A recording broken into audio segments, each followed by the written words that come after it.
Across Iran's mountains and plains stand ancient structures that defy simple timelines, ziggurats rising from empty deserts, cliff-cut tombs towering over lost roads, and settlements built with a precision that shouldn't belong to their era. The evidence fits together only to fall apart again. Construction phases that don't align, purposes that remain uncertain, engineering choices no one fully understands. So, what were these places really for? Why were they built this way? And what threads are still missing from the history we think we know?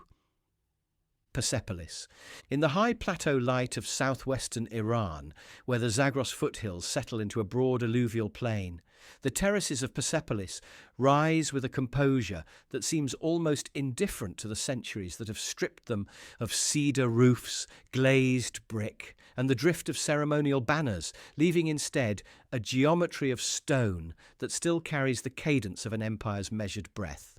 And it is within this deliberate stillness that the first impressions of grandeur begin to soften into quieter questions about purpose and memory. For the surviving columns, some fluted, some smooth, some broken, like halted thoughts,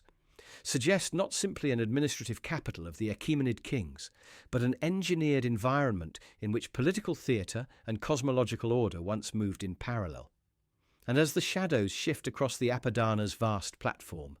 the reliefs of tributaries approaching the king unfold in bands of patient precision,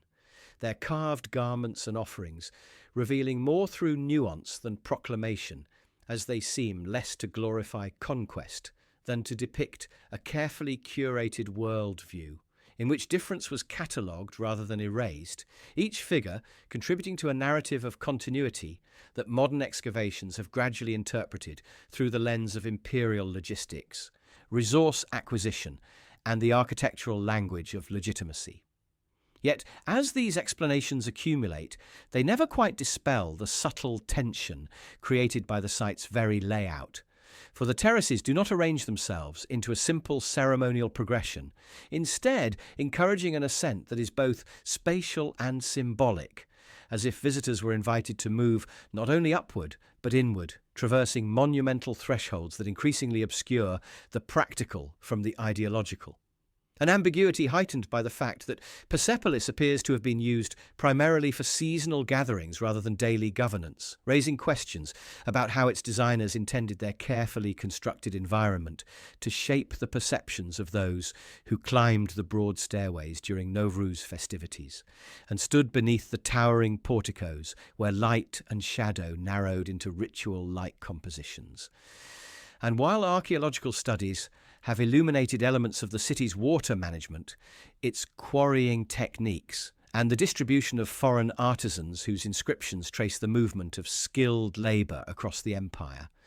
there remains a quiet difficulty in reconciling the administrative clarity of these records with the experiential richness suggested by the site's scale. For the deeper one looks into the interplay of relief carving, spatial framing, and controlled vistas. The more one senses an architectural grammar that is not only political but almost philosophical, binding stone and ceremony into a contemplative whole whose original effect cannot be fully reconstructed from surviving fragments. And this sense of partial understanding gains weight when considering the contradiction at the heart of Persepolis' story, that a city so meticulously planned and invested with symbolic meaning was left vulnerable to destruction during Alexander's campaign. A vulnerability, some argue, reflected its ceremonial rather than military function, while others note that the fire's uneven spread and the survival of key elements may indicate selective burning, whether intentional or the result of various logistical factors recorded in ancient accounts that remain debated. Yet even this famous moment of ruin, dramatic though it appears in historical narratives, becomes less definitive when traced through the archaeologic record, where layers of ash and collapsed beams speak quietly of a complex sequence rather than a single consuming blaze, and where the absence of widespread looting suggests that the city's greatest value lay not in gold or portable goods, but in something embedded in the fabric of its design, something that could not be taken, only erased. And as researchers map the relationship between Persepolis and its surrounding landscape, examining the Qanat systems, the road networks, the administrative centres at nearby Pasargadae and Naqsh-e Rustam, and the ecological conditions that shaped the Achaemenid economy, Persepolis begins to appear less as an isolated jewel and more as a node in a broader matrix of cultural and infrastructural development. A matrix that complicates the earlier view of the site as primarily ceremonial by revealing how deeply it was integrated into the empire's logistical rhythms, even if those rhythms are now understood only through the partial survival of clay tablets, architectural alignments, and the faint marks of tool usage on its massive stone blocks. And yet, despite the expansion of knowledge, it is the unanswered questions that continue to colour the site's atmosphere. What specific sensory sequences were intended as visitors passed through the Gate of All Nations into the Apadana courtyard? How the interplay of multilingual inscriptions shaped perceptions of authority in a linguistic landscape that spanned from Anatolia to the Indus? Why certain architectural choices echo older Near Eastern traditions, while others innovate with almost experimental ambition, and to what extent the designers sought to create a space that communicated stability to a diverse empire, or whether they were instead crafting an environment that expressed the king's relationship to cosmic order in ways we can describe but not fully inhabit. And so Persepolis, for all its grandeur and the precision with which scholars have reconstructed aspects of its construction and governance, remains suspended between what is known and what resists closure. A place where the weight of carved stone meets the delicacy of inference, where evidence anchors speculation without extinguishing it, and where the terraces, weathered but still commanding, seem to hold open a quiet invitation to consider how civilizations choose to represent themselves at their height, and how those representations continue to shape interpretations long after the ceremonies have ended and the fires have cooled, leaving only columns that watch the plain with the calm persistence of structures that outlive their makers while still carrying the faint, unresolvable echo of intentions that time has neither confirmed nor fully concealed. Naqsh-e Rustam, beneath the rugged limestone cliffs northwest of Persepolis, where the land heaves upward in a series of pale escarpments that seem shaped as much by wind as by intention,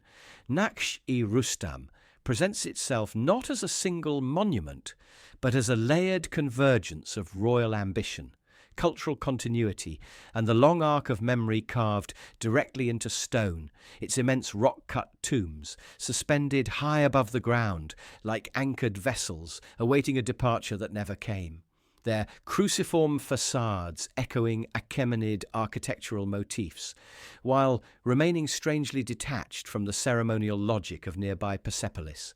as though these elevated chambers sought a vantage point from which to watch over the plain rather than participate in its political rhythms. And it is from this first impression of permanence that a quieter intrigue emerges. For while the tombs of Darius I and his successors display a standardized iconography of royal investiture, king upon a platform, supported by representatives of the empire's lands, they also suggest, through minor variations and differing degrees of completion, that these monuments were not simply static symbols, but evolving expressions of authority shaped by the practicalities of geology, the labour of stonecutters, and the changing dynamics of imperial identity over more than a century. Yet the surrounding cliff face complicates this narrative with reliefs from entirely different eras, Sasanian carvings that press their imagery over the older Achaemenid surfaces, at times respecting the earlier compositions and at times overriding them, creating a palimpsest where investiture scenes, equestrian victories and triumphal motifs compress nearly a millennium of shifting political landscapes into a single vertical expanse, leaving archaeologists to trace chisel marks and stylistic transitions as though deciphering a long argument between past and present, each carving asserting its own claim to legitimacy in a place already heavy with inherited authority. And as excavations at the foot of the cliff have revealed the remains of Kabaye Zartosht, a freestanding cubic structure whose purpose remains debated, variously interpreted as a fire sanctuary, a royal archive, or a symbolic replica of an Achaemenid burial tower, this uncertainty folds into the broader question of how Naqsh-e Rustam functioned within the ritual and administrative life of the region. For despite the prominence of the tombs, no clear evidence of sustained cultic activity has emerged. And yet, the placement of the entire complex suggests an intention that goes beyond commemoration, aligning monumental architecture with a landscape that held spiritual and political resonance long before the Achaemenids formalized it in stone. Into this layered context enters the contradiction that scholars return to repeatedly. Why a site so deliberately monumental, so closely linked to the heart of imperial power, contains so many elements that resist definitive interpretation, from the incomplete tomb attributed to Darius III to the ambiguous relationship between the Sasanian reliefs and the earlier structures they sometimes obscure, as though successive dynasties recognized the authority embedded in the cliff, but interpreted it through their own shifting priorities, leaving behind not a single coherent narrative, but an accumulation of partially overlapping intentions that modern analysis can track only in fragments. And this fragmentation deepens when considering the technical aspects of the tomb construction. For while the facades display remarkable uniformity, the internal chambers are modest, even austere, raising questions about how funerary practices intersected with political expression, especially given the scarcity of direct textual evidence describing Achaemenid burial rites, which leaves researchers relying on comparative analysis, archaeological hints, and the careful reading of iconography, whose symbolic vocabulary does not always translate cleanly into functional conclusions. Yet, in the slow drift of afternoon light across the cliff face, these uncertainties take on a different texture, suggesting less a deficiency of knowledge than the inevitable distance between modern interpretation and ancient intention, particularly as studies of tool marks and quarrying methods reveal a highly organized labor system whose logistical sophistication contrasts with the silence surrounding the actual use of the tombs, once sealed. Even the Sasanian reliefs, for all their narrative clarity, carry ambiguities about the historical events they depict, their stylized compositions blending commemoration with ideology in ways that blur the boundary between record and representation. And so Naqsh-e Rustam becomes a site where evidence and enigma coexist in steady equilibrium, each new measurement and analysis refining our understanding of chronology, technique, and artistic exchange, while leaving untouched the deeper questions about why certain motifs were chosen, how ancient visitors experienced the towering facades, or what unrecorded ceremonies may once have unfolded in the shadow of the cliff, where the shifting light would have accentuated the reliefs in ways now altered by erosion. In this sense, the complex functions less as a static memorial than as a geological ledger of shifting power, its surface carrying the incremental marks of empires that sought permanence in stone, yet accepted, perhaps implicitly, that later generations would reinterpret their messages. And as the cliff continues to weather, softening the once crisp lines of royal iconography, the entire expanse of Naqsh-e Rustam holds open a quiet tension between durability and loss, offering a vantage point from which to consider how civilizations negotiate their place in time, how they anchor authority in material form, and how those forms, even when massive and meticulously crafted, ultimately become part of a landscape where certainty is rare and interpretation remains provisional, sustained by the muted yet persistent echo of intentions carved high above the ground, where they endure in a state of watchful ambiguity that neither confirms nor dismisses the mysteries embedded within their stone-bound histories. Takht-e Soleyman. High in the volcanic highlands of northwestern Iran, where ridgelines fold into one another like cooled waves of basalt, and the air carries the faint mineral tang of ancient geothermal activity, Takht-e Soleyman stands encircled by defensive walls that once guarded a sanctuary, whose origins recede into layers of religious, political and geological time. Its central lake, an upwelling of deep, pressurized water, forming the quiet heart of a complex that seems, at first glance, both self-contained and strangely porous, as though its builders intended a boundary that was meant not to isolate, but to frame the convergence of forces shaping the site. From this calm surface, where shifting light reveals the opaque turquoise depth of a spring more than 100 meters deep, an intrigue begins to gather around the interplay between natural formation and deliberate construction. For the Achaemenid, Parthian and Sasanian phases that contributed to the sanctuary's evolution adapted themselves to features already ancient by the time the earliest walls rose, and the result is a spatial dialogue in which sacred architecture appears less imposed upon the landscape than coaxed from it. Aligning temples, fire altars, and ceremonial halls with a body of water whose steady bubbling hints at unseen subterranean dynamics that may have shaped not only the site's selection, but also its cosmological significance.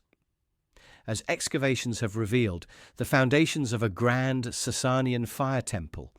its thick walls and domed chambers arranged around the lake in a manner suggesting both ritual procession and administrative coordination, archaeologists also confront the difficulty of reconciling textual references to royal pilgrimage and religious ceremony with the physical remains, which preserve sequences of rebuilding,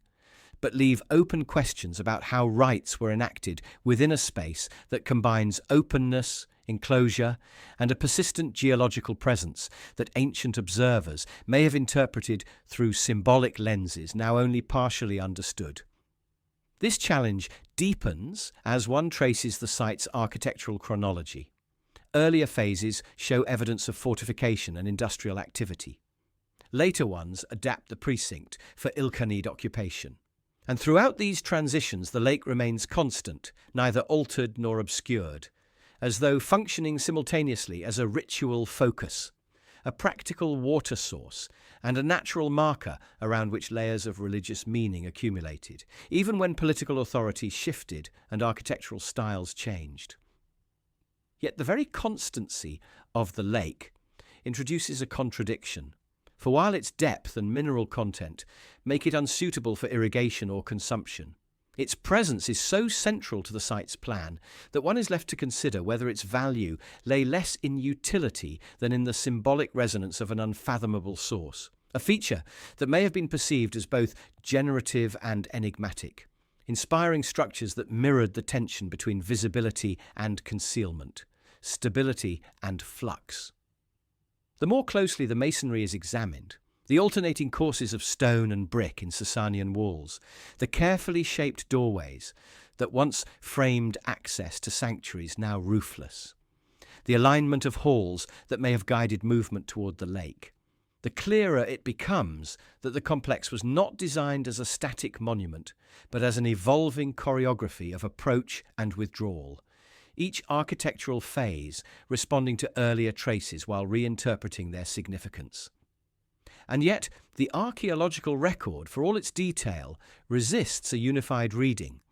Stratigraphic studies reveal episodes of destruction and rebuilding whose causes remain debated, some attributed to military action, others to earthquake activity or shifting ritual priorities. And inscriptions are scarce enough that broader historical narratives must be inferred through comparisons with other Sasanian religious centres, leaving unresolved the extent to which Takht-e Soleyman functioned primarily as a royal sanctuary, a regional pilgrimage site, or an administrative hub woven into the empire's complex relationship between spiritual authority and state power.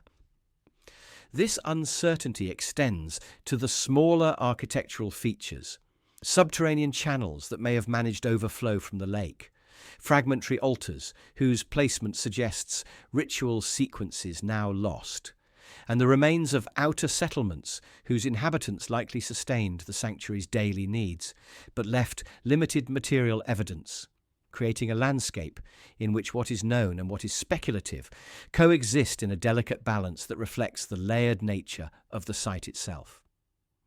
As the Ilkhanid Palace, constructed centuries later, introduces new materials and spatial logics, adapting but not erasing the Sasanian core,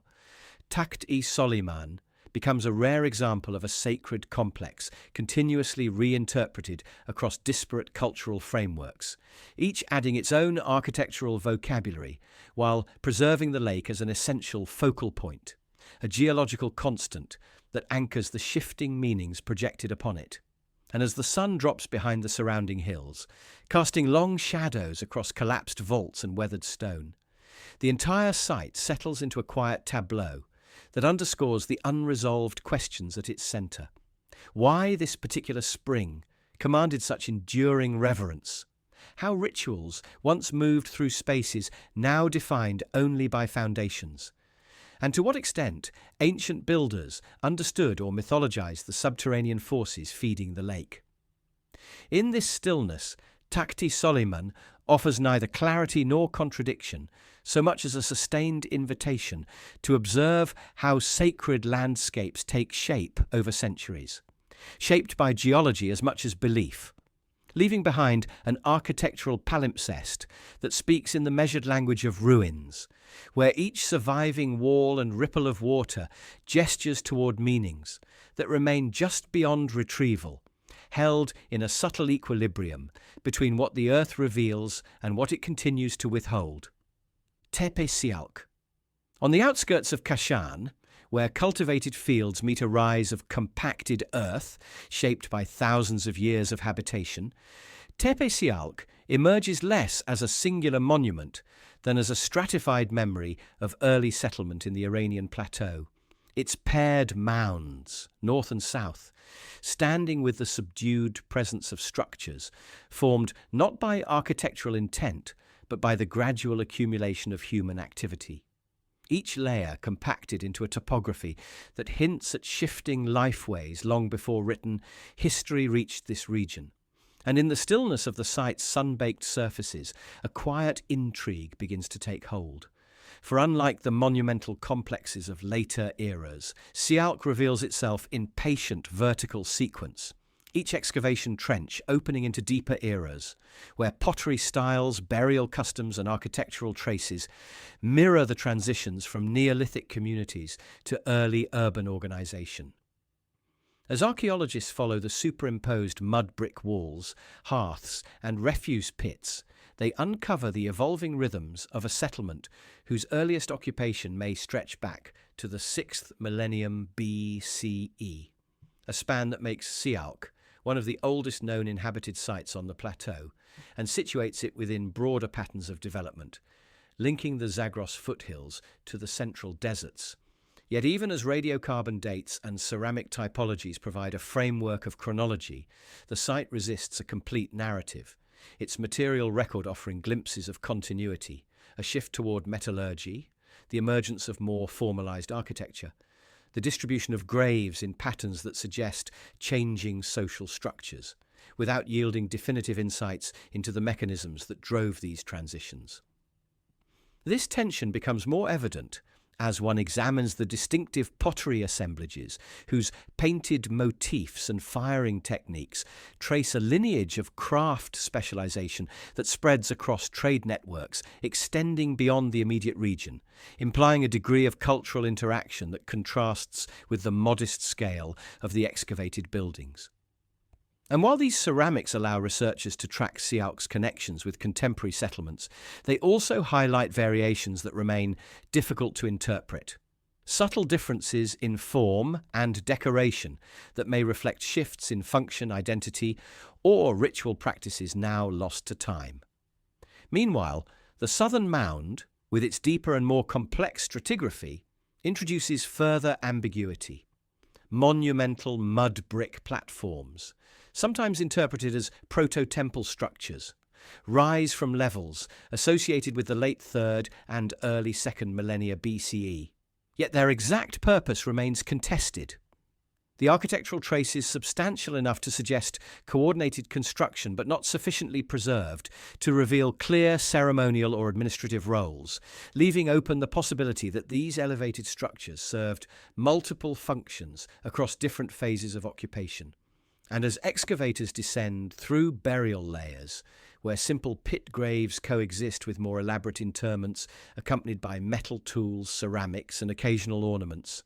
a contradiction emerges between the apparent social differentiation implied by these grave goods and the relatively modest scale of domestic architecture,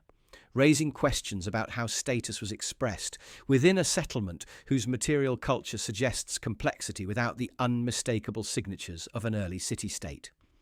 Even the evidence for metallurgy, copper objects, smelting, residues, and moulds, adds both clarity and uncertainty. For while it demonstrates that Sialk participated in the technological shifts shaping the broader region, it also suggests networks of resource acquisition that remain only partly mapped, their routes and mechanisms inferred from distribution patterns rather than directly attested. As researchers compare Sialk's sequences with those of contemporary sites in the Zagros and Mesopotamia, broader patterns of migration, climate fluctuation, and technological change begin to frame its development. Yet the mound's long continuity complicates these models, hinting at local adaptations that do not always align neatly with regional narratives, especially during the late 2nd millennium BCE, when parts of the site appear to contract or shift focus for reasons still under debate, whether environmental, economic, or social. And as later phases introduce limited Achaemenid and post-Achaemenid material, the site seems to withdraw from the central currents of political history, becoming part of a quieter landscape of rural occupation that leaves fewer monumental traces, a diminishing footprint that underscores the difficulty of interpreting long-term settlement dynamics from archaeological fragments alone. Yet in the late afternoon light,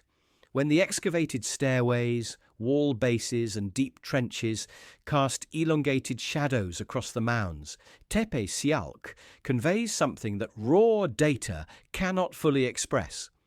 The sense of a place where millennia of ordinary life, craft, subsistence, burial and gradual innovation accumulated into a material record more continuous than dramatic.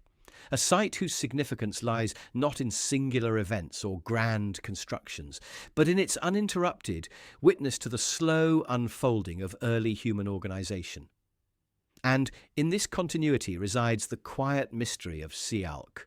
For while the stratigraphy provides remarkable depth,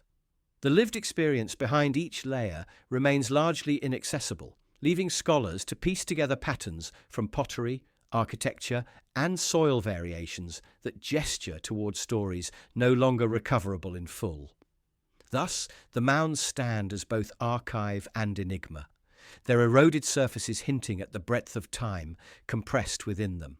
and their excavated sections revealing just enough to shape understanding while withholding the subtler dimensions of belief, adaptation, and identity that once animated these early communities, allowing Tepe Sialk to persist in a state of measured ambiguity, where evidence anchors interpretation, yet leaves open the quiet spaces in which ancient lifeways continue to hover just beyond certain reach. Choqa Zanbil. In the low plains of Khuzestan, where seasonal rivers carve shifting paths through silty expanses and the horizon stretches in a subdued arc beneath dense, humid air, Choqa Zanbil rises with a deliberate geometry that sets it apart from the organic mounds of earlier settlements, its broad terraces forming the stepped body of a ziggurat whose baked brick mass once anchored the Elamite religious and political landscape, with a clarity unusual for the region's otherwise fragmentary architectural record. And it is within this purposeful structure that the site's atmosphere begins to gather its quiet intrigue. For although the surviving tiers convey the unmistakable logic of monumental design, they also invite reflection on how such a vast undertaking emerged in a cultural setting, where urban centres were often shaped by geological constraints and shifting hydrological systems rather than by singular monumental focus. As excavations have clarified the ziggurats' construction under the Elamite king Untashnapirisha in the 13th century BCE, they reveal a complex that extended far beyond the main tower, a walled sacred precinct, subsidiary temples dedicated to regional deities, administrative buildings, and residential areas for specialized personnel, all arranged in a concentric layout that suggests an effort to consolidate religious practices within a unified ceremonial environment. Yet the archaeological evidence also indicates that the project may never have reached full completion, with some outer structures showing signs of halted construction or later modification, raising questions about whether political shifts, resource limitations, or changing ritual needs interrupted the original plan.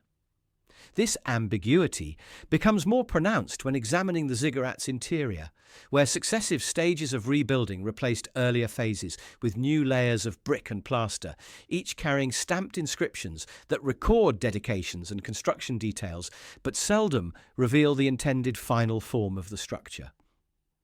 And while these texts provide valuable insight into Elamite administrative organization and the labor systems that sustained large-scale building projects, they also highlight the partial nature of our understanding, offering fragments of intent without a cohesive explanation of the ceremonial sequences that once animated the site.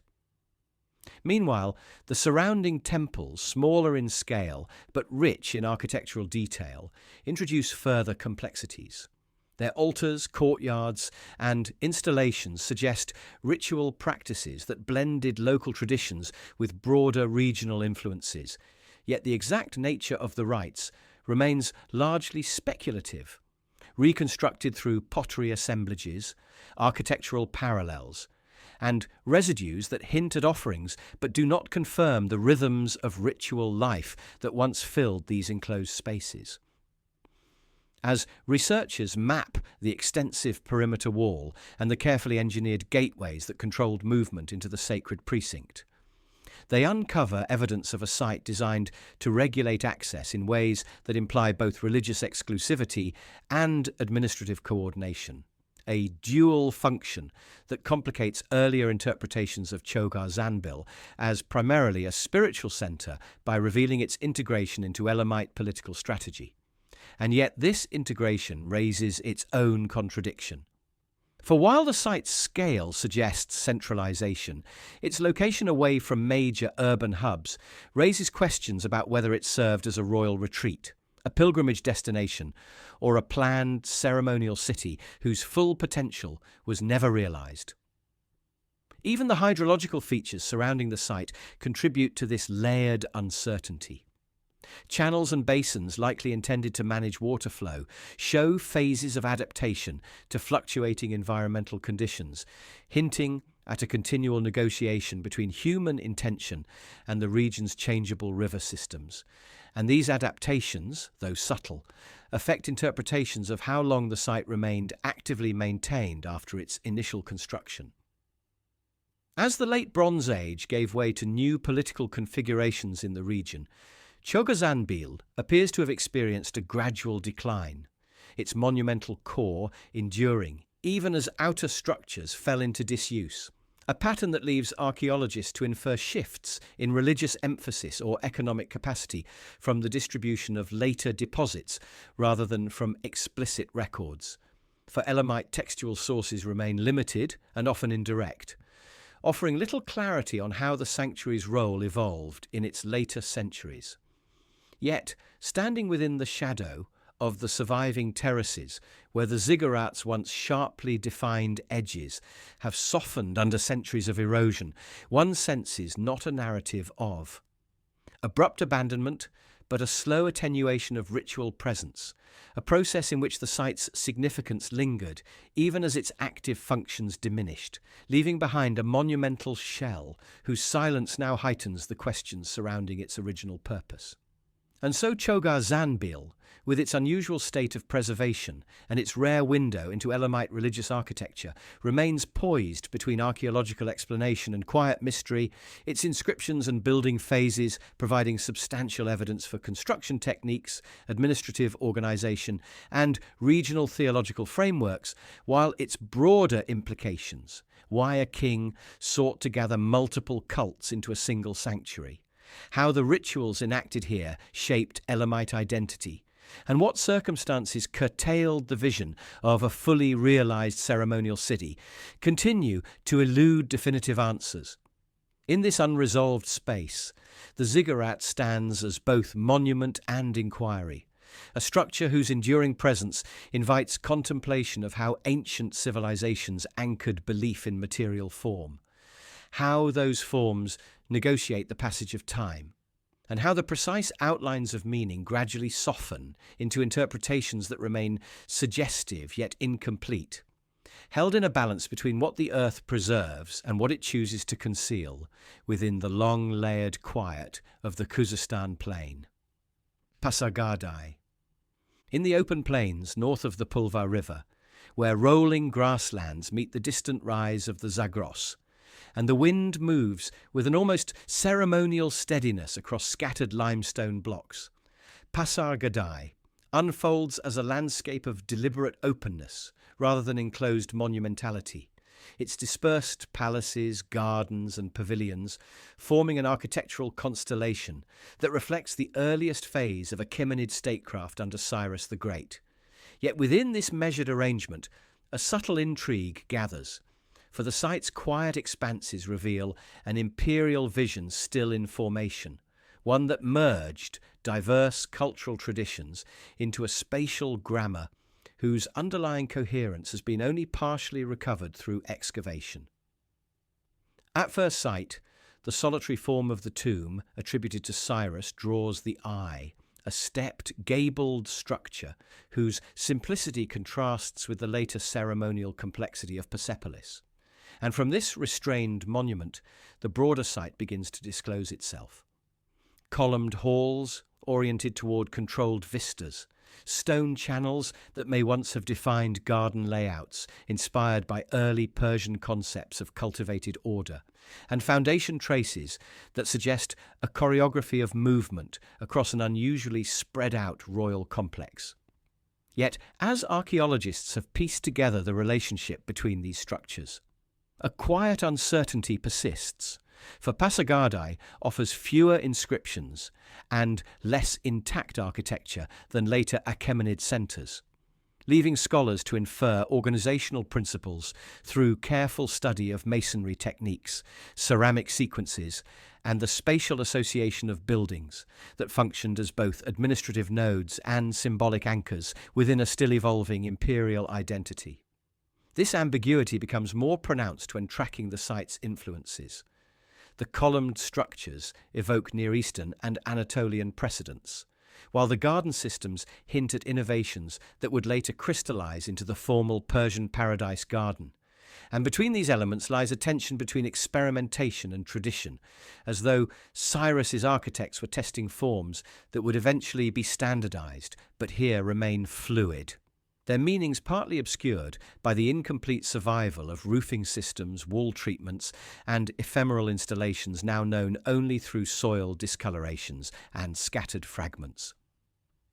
Meanwhile, the stone platform known as the Tawli Takht introduces another layer of complexity, its massive retaining walls suggesting a citadel or elevated administrative quarter whose full plan has eroded or remains unexcavated, and its earliest construction phase, built from finely cut limestone, contrasts with later additions of rougher masonry, a juxtaposition that hints at shifting priorities or prolonged building timelines,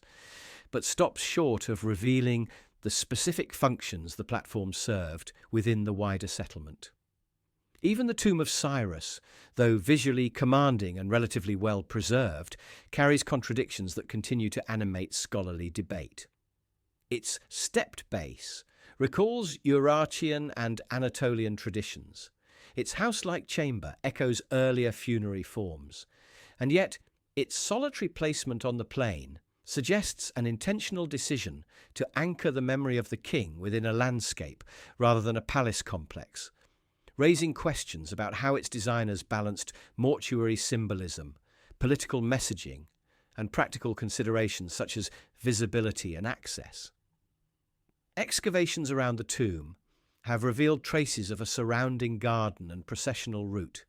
indicating that its isolation today belies a more integrated role within the original layout. But the precise nature of rituals associated with the structure remains beyond recovery, inferred only through classical texts that describe later veneration, and through subtle archaeological hints that do not coalesce into a fully knowable ceremonial sequence.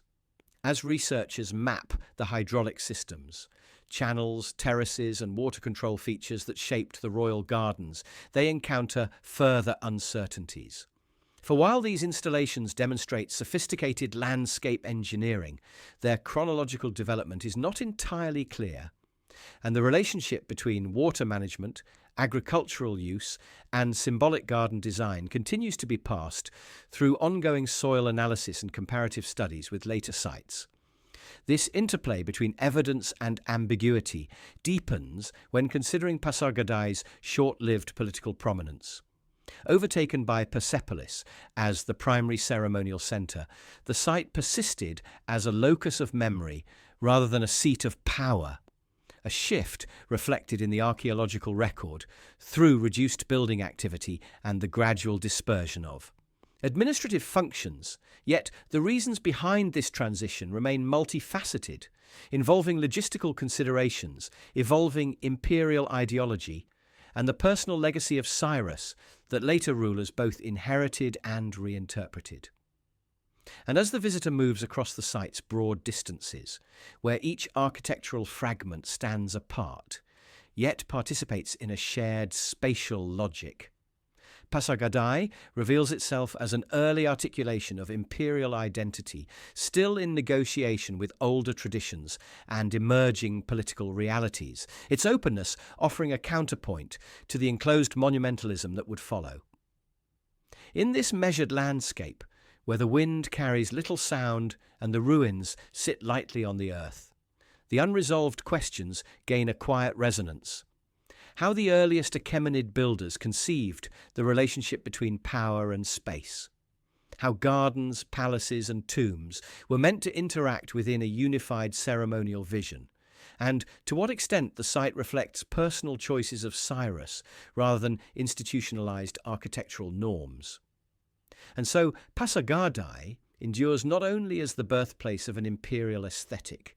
but also as a terrain of thoughtful incompleteness, where surviving stones and careful excavations offer glimpses of a foundational moment in Iranian history, while leaving open the subtler dimensions of symbolism, ritual, and intention that once animated its orderly openness,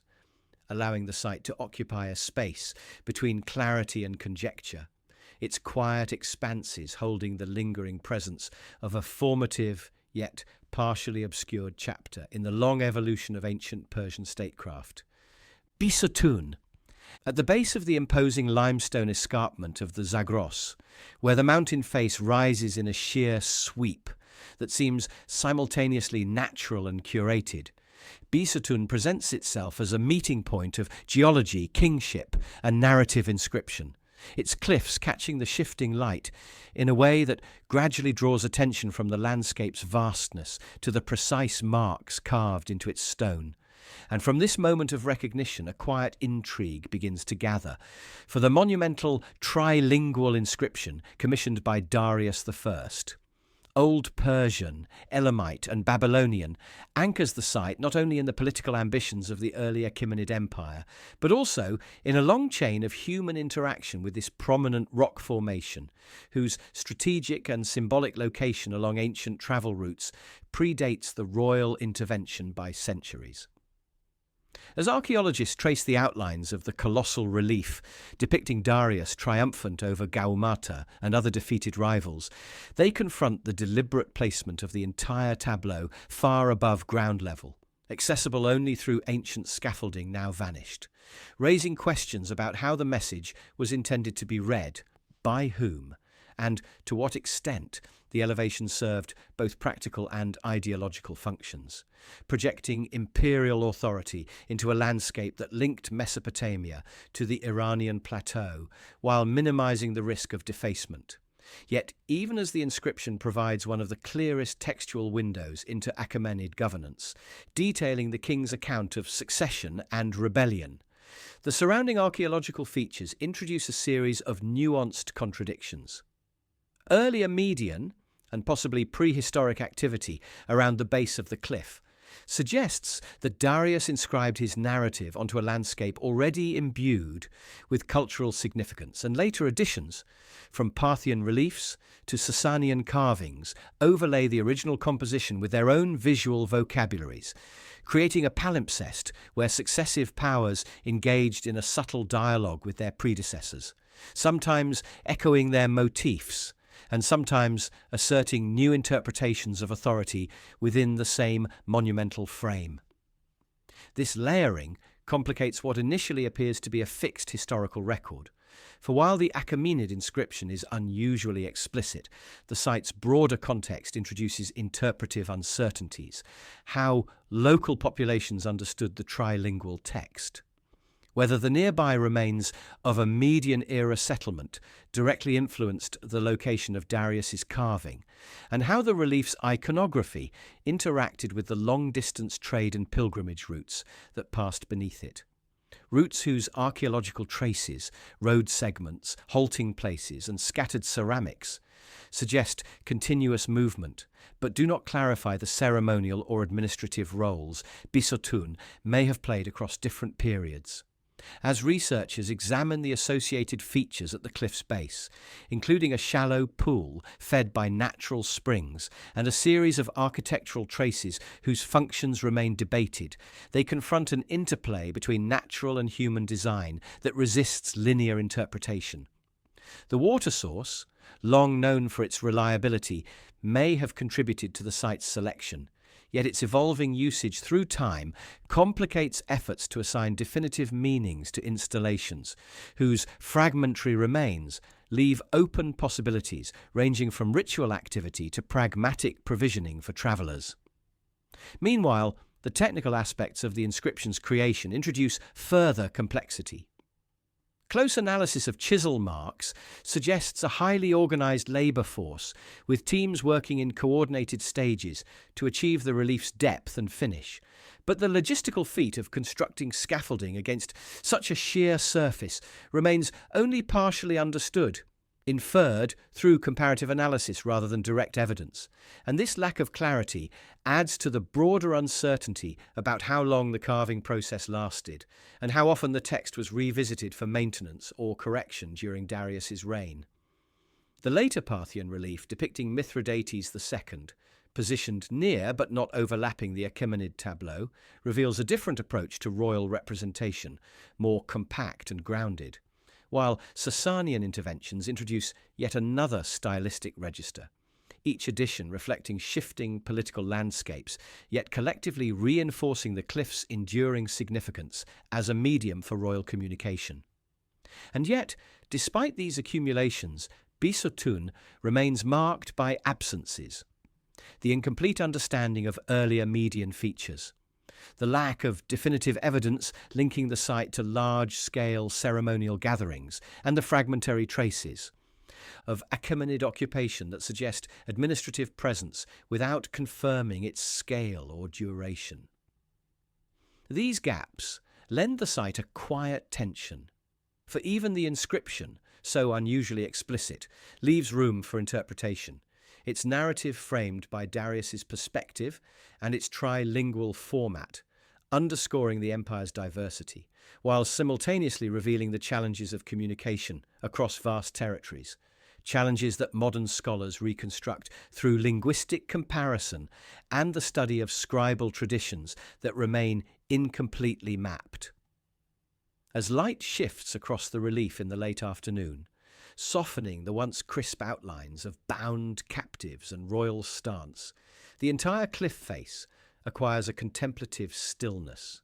one that heightens the unresolved questions surrounding the site. why this prominent location was chosen over others, how travellers in antiquity reacted to the imposing tableau, and to what extent the inscription functioned as a public declaration, a legitimising monument, or a symbolic act that merged kingship with landscape in ways no longer fully accessible. In this measured ambiguity, Bisotun endures as both archive and enigma, its carved figures offering one of the most detailed historical statements from the ancient Near East, while the surrounding terrain, architectural fragments and geological contours introduce layers of meaning that resist closure, allowing the site to inhabit a space where evidence and uncertainty coexist, and where the mountain itself seems to hold the long, steady echo of narratives, carved into its surface, yet never fully contained by it. Kang Village. Clinging to the steep slopes above the valleys of northeastern Iran, where terraced orchards trace soft arcs of green against a rugged backdrop of weathered rock, the village of Kang emerges as a living architecture shaped by centuries of adaptation to terrain rather than by formal planning.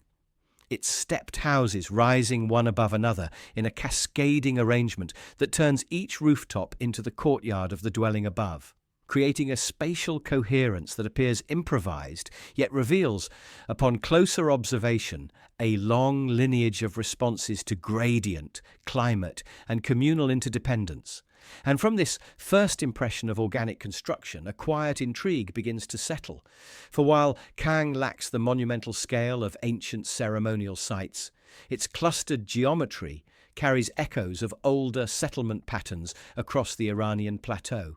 Patterns in which topography and material necessity guided construction as forcefully as intention, allowing the village to become a kind of inhabited archive, where traces of past lifeways remain woven into the daily rhythms of its scaled terraces. As one moves through the tightly knit alleys, sloped, narrow and punctuated by stairways built from unadorned stone, the continuity of building techniques becomes evident. Timber beams set into rough stone walls, mud and straw insulating layers, and incremental expansions that reflect generational needs rather than centralized directives.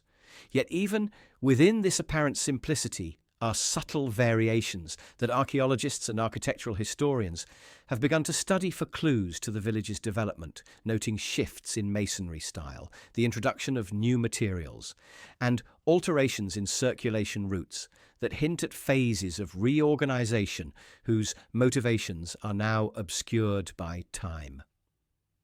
The village's position, anchored to a cliffside with limited arable land, introduces further questions about its origins. For while oral traditions describe long habitation, the archaeological record remains sparse, consisting mainly of surface finds and modest structural remnants that suggest considerable age but do not yet provide a precise chronological framework. And this lack of formal excavation leaves researchers to infer patterns of continuity through comparison with similar steppe settlements in mountainous regions of Iran,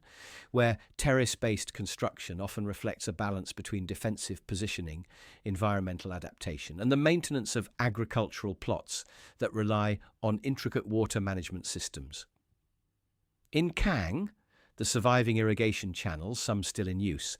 hint at earlier periods of communal engineering, their alignments following natural contours and feeding orchards that cling to the hillside in a sequence of carefully tended steps. Yet the origins of these systems remain uncertain, their construction phases difficult to disentangle from later repairs and seasonal modifications. This ambiguity extends to the village's historical role within regional networks.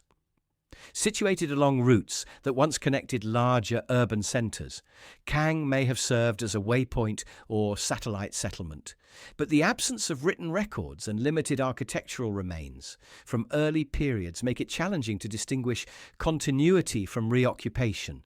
leaving open the possibility that the present village overlays earlier habitation layers now concealed beneath centuries of rebuilding. Even the spatial logic of the settlement introduces quiet contradictions, for while the compact vertical arrangement suggests a defensive or protective orientation, The open terraces and exposed roofs reveal a degree of communal permeability that does not align neatly with fortified structures elsewhere in the region, raising questions about how security, privacy, and social cohesion were negotiated in daily life. Yet the cumulative effect of these uncertainties is not one of fragmentation, but of layered subtlety. For Kang's built environment, shaped by shifting needs and the constraints of its cliffside position, reflects a long-term dialogue between human community and geological setting that parallels, in microcosm, the broader patterns observed in more archaeologically robust sites across Iran.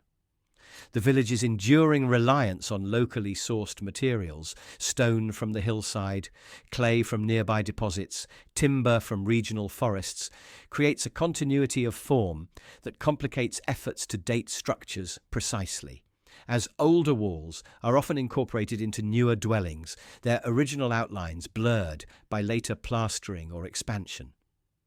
Yet these very ambiguities allow scholars to glimpse a tradition of incremental building that resists linear architectural narrative, suggesting instead a process of habitation that evolved organically across generations. As the late light settles on the stepped rooftops, casting long shadows that accentuate the village's cascading form, Kang assumes a quiet composure that heightens the mystery surrounding its deeper past. Whether its earliest inhabitants chose the site for defensive refuge, agricultural opportunity, or simple proximity to water sources. How communal life adjusted to the challenges of vertical circulation. And to what extent the village's present appearance preserves older spatial patterns whose meanings have shifted over time. In this stillness, Kang becomes not a monument in the conventional sense, but a living palimpsest, its architecture shaped by necessity, yet imbued with the subtle imprint of choices made across centuries. Choices now partially recoverable through material traces, but still hovering just beyond full interpretation. And so the cliffside settlement endures in a state of measured ambiguity, offering a glimpse into the enduring relationship between landscape and habitation, where evidence suggests long continuity but leaves the earliest chapters of its story open, allowing the village to inhabit a landscape of quiet persistence in which each terrace and stone path carries an echo of decisions shaped by the slope itself. Evidence of a past that remains integrated into the daily life of the community, while retaining the unresolved depth that characterizes so many ancient sites shaped less by monumental ambition than by the steady, adaptive rhythms of human settlement over time.